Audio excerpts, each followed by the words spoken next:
सत्ता में रहते हैं तब भी नियुक्ति में घोटाला करते हैं और सत्ता से बाहर रहते हैं तब भी नियुक्ति को प्रभावित करने का खेल खेलते हैं। तो अभिनेता प्रतिपक्ष जवाब दें, ये प्रीतम कुमार आपके साथ था या नहीं? अरे भाई, अगर कोई दोषी उसको बुला के पूछने में क्या दिक्कत है? बुलाए, गिरफ्तार करें, हमको क्या दिक्कत है? दोषियों को कड़ी से कड़ी उनके ऊपर कार्रवाई की जाएगी। हम जीरो एरर की परीक्षा के लिए प्रतिबद्ध है।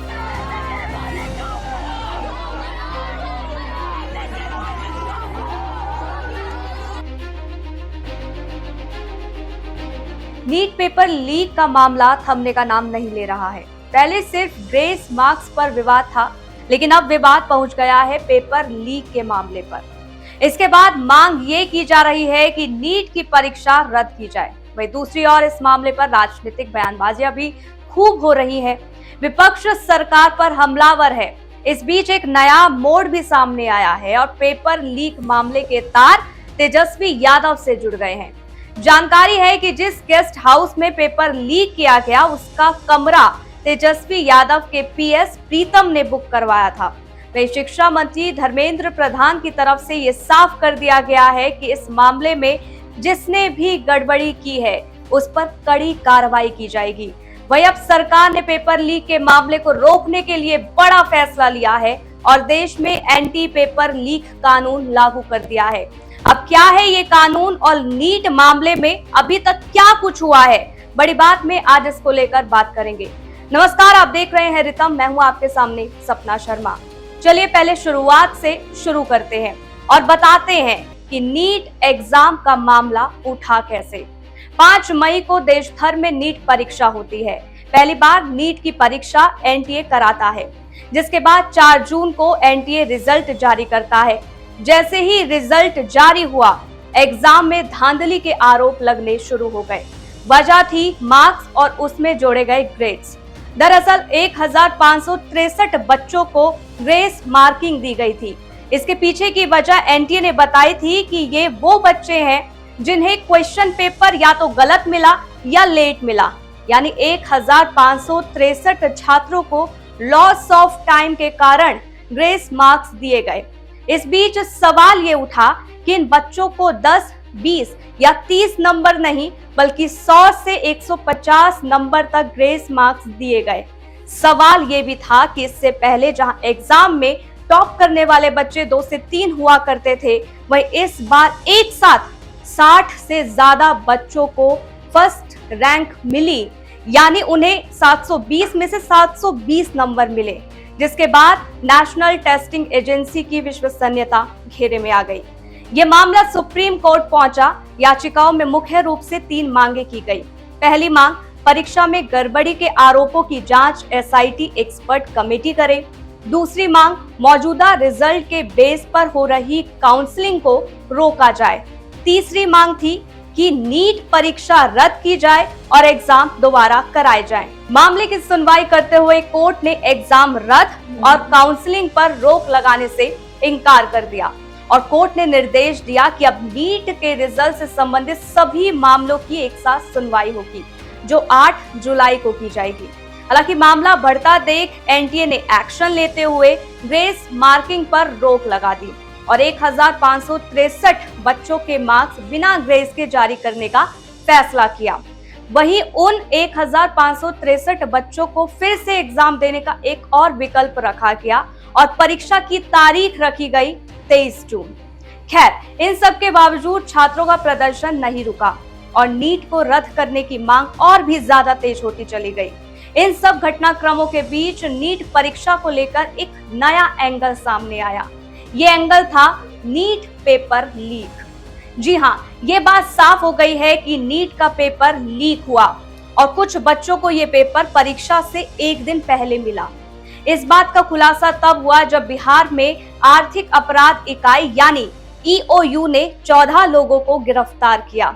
इनमें से 5 नीट यूजी के अभ्यर्थी शामिल थे। इन छात्रों ने यह स्वीकार किया कि उन्हें परीक्षा में एक दिन पहले क्वेश्चन पेपर मिले और वो पेपर उन्हें रटवाए गए। इनमें से एक अभ्यर्थी जिसका नाम अनुराग यादव है, उसने बताया जो प्रश्न पत्र लीक हुआ वही परीक्षा में आया और 100% वही सवाल परीक्षा में पूछे गए जो परीक्षा से पहले की रात पढ़ाए और रटाए गए थे। उसने बताया कि फूफा सिकंदर प्रसाद जो इस मामले का मास्टरमाइंड है, उसने सेटिंग करवाई थी और उसे कोटा से पटना बुलवाया था। रात में हर प्रश्न का उत्तर रटवाया गया था। बता दें कि अनुराग यादव का नाम गेस्ट हाउस की एंट्री रजिस्टर में दर्ज था, जिसे भी पुलिस गिरफ्तार कर चुकी है। कबूलनामे में ये बात सामने आई है कि एक अभ्यर्थी से 30 से 32 लाख रुपए की डील की गई थी। बता दें कि सिकंदर प्रसाद जूनियर इंजीनियर है जो पेपर लीक मामले का मुख्य आरोपी है। पुलिस ने पेपर लीक मामले में सबसे पहले सिकंदर को ही पकड़ा था। जानकारी है कि सिकंदर ने कई सेंटरों और सेफ हाउस में पेपर सॉल्वर बिठाए थे। इनके पास पहले से ही प्रश्न पत्र मौजूद थे। जूनियर इंजीनियर सिकंदर प्रसाद यादवेंदु को अखिलेश और बिट्टू के साथ शास्त्री नगर पुलिस ने बेली रोड पर राजवंशी नगर मोड़ पर नियमित जांच के दौरान गिरफ्तार किया था। इसके पास से कई नीट प्रवेश पत्र भी मिले हैं। यादवेंदु द्वारा बताए गए इनपुट के आधार पर छापेमारी के बाद आयुष, अमित और नीतीश को गिरफ्तार किया गया। इसके बाद पेपर लीक को लेकर बिहार के नालंदा के संजीव सिंह को भी गिरफ्तार किया गया। बता दें कि सिकंदर ने अपने कबूलनामे में ये बताया कि पेपर लीक केस के आरोपी नीतीश कुमार और अमित कुमार ने मुझसे कहा था कि हम लोग नीट, बीपीएससी और यूपीएससी के साथ अन्य प्रतियोगी परीक्षा का पेपर लीक कराकर कैंडिडेट्स को रटवाते हैं। हालांकि अब इस बात की भी जांच की जा रही है। इसके साथ ही उसने बताया कि हम दोनों मिलकर कैंडिडेट्स को पास करा देते हैं। नीट का पेपर भी 24 घंटे पहले कैंडिडेट्स को रटवाने के लिए मिल जाएगा। जांच आगे बढ़ी, जिसके बाद कई और छात्रों के नाम सामने आने लगे, जिन्हें या तो परीक्षा से पहले या परीक्षा वाले दिन क्वेश्चन पेपर मिले थे। पता चला कि सॉल्वर गैंग ने इन्हें 30 लाख में क्वेश्चन पेपर दिए थे। वह इस मामले ने जैसे ही पेपर लीक का एंगल लिया, फिर एक और नया मोड़ सामने आया और पेपर लीक के मामले में तेजस्वी यादव की एंट्री हुई। दरअसल बिहार के डिप्टी सीएम विजय सिन्हा ने लालू परिवार पर गंभीर आरोप लगाए। विजय सिन्हा ने दावा किया कि पेपर लीक के तार तेजस्वी यादव के निजी सचिव से जुड़े हैं। उप मुख्यमंत्री विजय सिन्हा ने दावा किया कि बिहार के पूर्व डिप्टी सीएम तेजस्वी के पीए प्रीतम कुमार के कहने पर नीट पेपर लीक के आरोपी सिकंदर यादवेंदु के नाम पर गेस्ट हाउस में बुकिंग हुई थी। इस दौरान तेजस्वी यादव के लिए मंत्री शब्द का इस्तेमाल किया गया। सुनिए। अब ये फोन जो आया है, ये है उनका कॉल का, जो कॉल आया है डिटेल। 1 मई को 21:07 9:07 पर ये कॉल था, मैसेज नहीं था।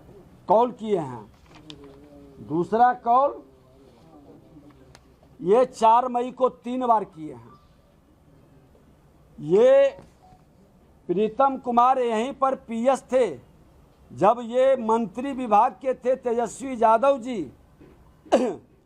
और इसीलिए वो मंत्री शब्द का वहाँ उपयोग करवा लिए कि ये जो प्रीतम कुमार इस विभाग में काफी दिन तक रहे हैं और उनका प्रभाव यहाँ पर है। उस समय जब मंत्री यहाँ के तेजस्वी यादव जी थे, तेजस्वी जी अपने आप सचिव प्रीतम कुमार के संदर्भ में स्पष्ट करें कि वो आज भी उनके आप सचिव हैं और गिरफ्तार जेई सिकंदर यादवेंदु के संदर्भ में खुलासा करें कि कौन है ये सिकंदर कुमार यादवेंदु। रांची जेल में मुख्यमंत्री नीतीश कुमार, मुख्यमंत्री लालू प्रसाद यादव जी जब बंद थे तो इनके सेवा सुरसा में लोग कहते हैं कि लगे रहते थे, सारी व्यवस्था यही करते थे वहाँ। उप मुख्यमंत्री ने कहा कि तेजस्वी के पीएस प्रीतम के कहने पर ही पेपर लीक मामले में शामिल एक कैंडिडेट्स के लिए एनएचएआई के गेस्ट हाउस का दरवाजा खुला था। साथ ही विजय सिन्हा ने प्रेस कॉन्फ्रेंस में ही पीडब्ल्यूडी के 3 अधिकारियों को सस्पेंड कर दिया। इन अधिकारियों पर आरोप है कि बिना आवंटन के उन्होंने सिकंदर यादवेंदु को कैसे ठहरने का आदेश दिया और एक हफ्ते में चल रही जो खबरें हैं उस पर आखिरकार क्यों चुप थे। बता दें कि जानकारी है कि एनएचएआई के गेस्ट हाउस के एक कमरे में ही बच्चों को क्वेश्चन पेपर दिया गया था और 24 घंटे आंसर रटवाया गया था। हालांकि एनएचएआई ने कहा कि उनका पटना में कोई गेस्ट हाउस नहीं है। अब इस मामले की हाई लेवल जांच की जा रही है। वहीं इस मामले में सवालों के घेरे में आए तेजस्वी यादव का भी बयान सामने आया। उन्होंने कहा कि जांच करवा लीजिए, सरकार को कोई शंका है तो मेरे पीएस को बुला करके पूछताछ कर लीजिए, जो भी दोषी हो उस पर कार्रवाई करे। इसके साथ ही उन्होंने कहा कि उनका और उनके पीए का नाम घसीटा जा रहा है। अरे भाई, अगर कोई दोषी हो उसको बुला के पूछने में क्या दिक्कत है? बुलाए, गिरफ्तार करें, हमको क्या दिक्कत है? हम ही कह देते हैं मुख्यमंत्री जी को बुला ले। और जिसको ईओयू रिपोर्ट करता है उसको कोई ज्ञान तो है नहीं, कोई बातें पता चलता नहीं है उधर। तो एक बात स्पष्ट है, देख लीजिए कि जो भी मामला है इस चीज़ को आज नहीं कल तो सब पता चल ही जाना है। भाई, जो लोग मेरा नाम घसीटना चाहते हैं, मेरे पीए का घसीटना चाहते हैं, इससे कोई फायदा होने वाला नहीं है। इस पूरे मामले में केंद्र सरकार ने भी सख्ती दिखाई। केंद्रीय शिक्षा मंत्री धर्मेंद्र प्रधान ने साफ शब्दों में कहा कि छात्रों का हित सबसे ऊपर रखा जाएगा।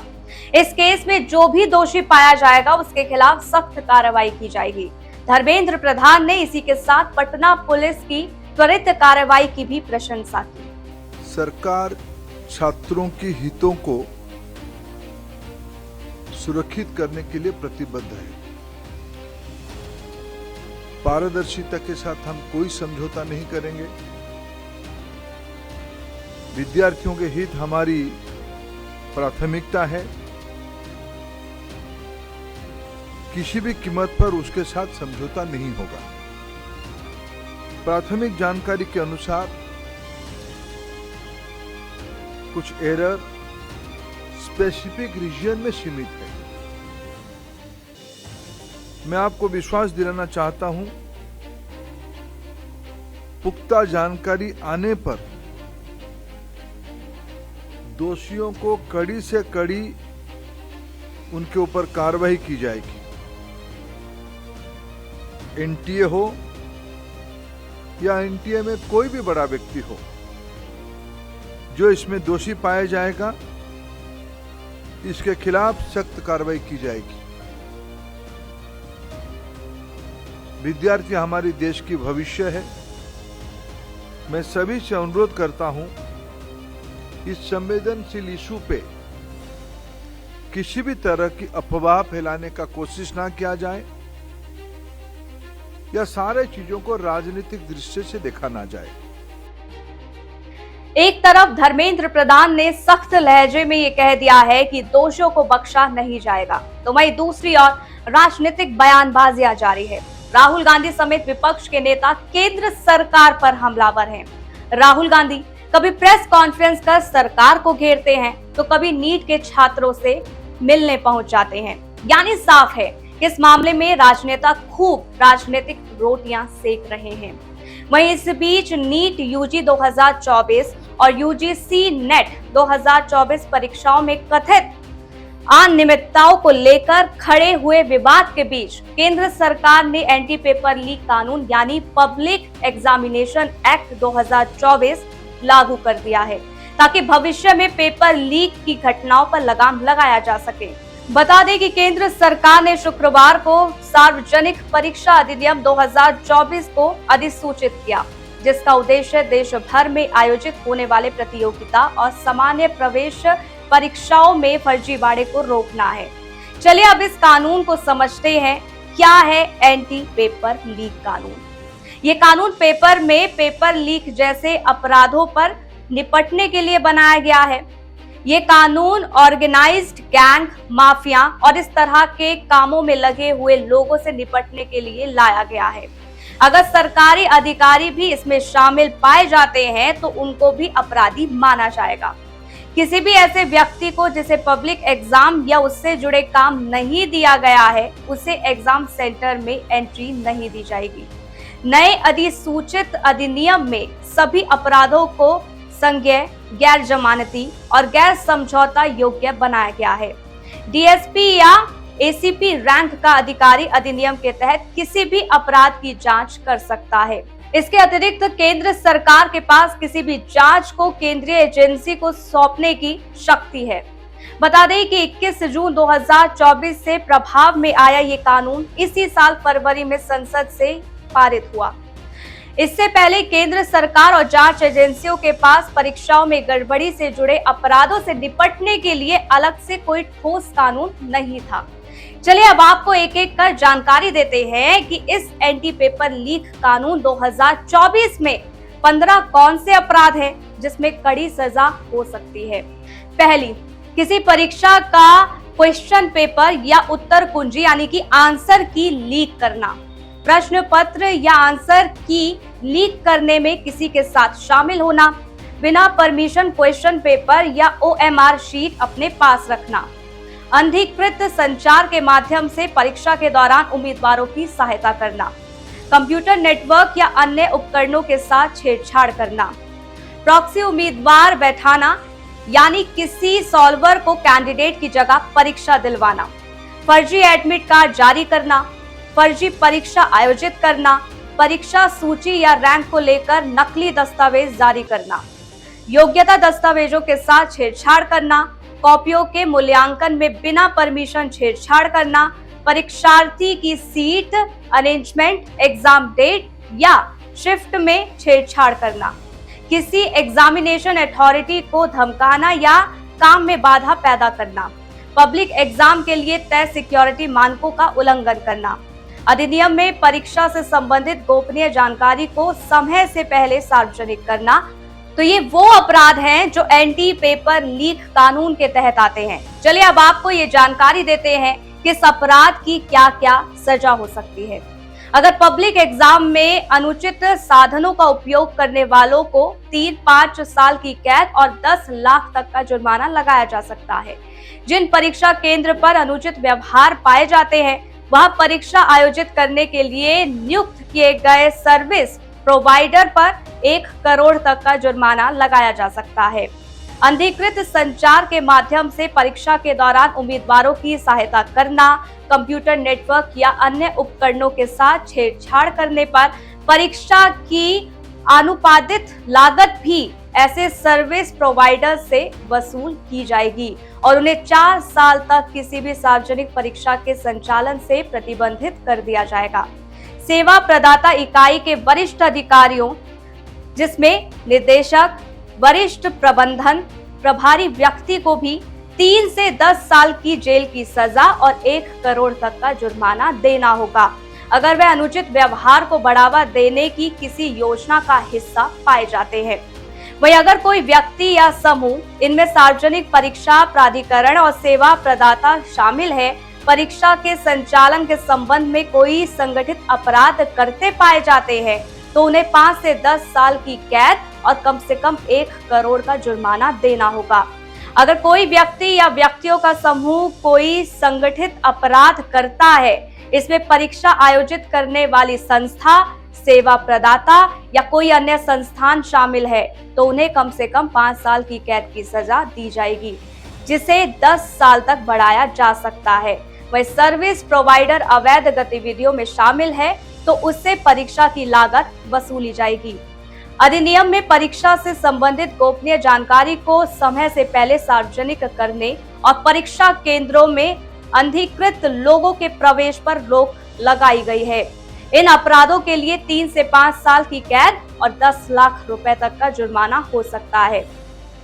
बता दें कि एंटी पेपर लीक कानून 2024 के तहत विद्यार्थियों को निशाना नहीं बनाया जाएगा, बल्कि इसमें संगठित अपराध, माफिया और साथ गांठ में शामिल पाए गए लोगों के खिलाफ कार्रवाई का प्रावधान है।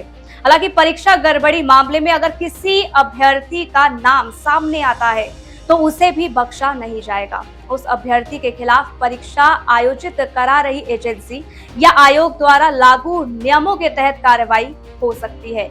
यानी साफ है कि नीट मामले में सरकार पूरी तरीके से एक्टिव मोड पर है। आए दिन नए नए खुलासे भी हो रहे हैं। अब पेपर लीक और एग्जाम में गड़बड़ी को रोकने के लिए नया कानून बनाया गया है, जो आने वाले दिनों में उपयोगी साबित होगा। हालांकि नीट के छात्रों की तरफ से प्रदर्शन अभी भी जारी है। उनकी तरफ से लगातार मांग की जा रही है कि नीट एग्जाम को दोबारा कराया जाए और काउंसलिंग रोक दी जाए। सुप्रीम कोर्ट में ये मामला चल रहा है। सुप्रीम कोर्ट ने साफ कह दिया है कि काउंसलिंग नहीं रुकेगी। कोर्ट ने कहा कि परीक्षा रद्द हुई तो काउंसलिंग भी रद्द हो जाएगी। अब ऐसे में आगे इसको लेकर क्या फैसला लिया जाता है, ये देखना होगा। बड़ी बात में फिलहाल के लिए बस इतना ही। वीडियो को लाइक शेयर जरूर करें और कमेंट करना ना भूलें। नमस्कार।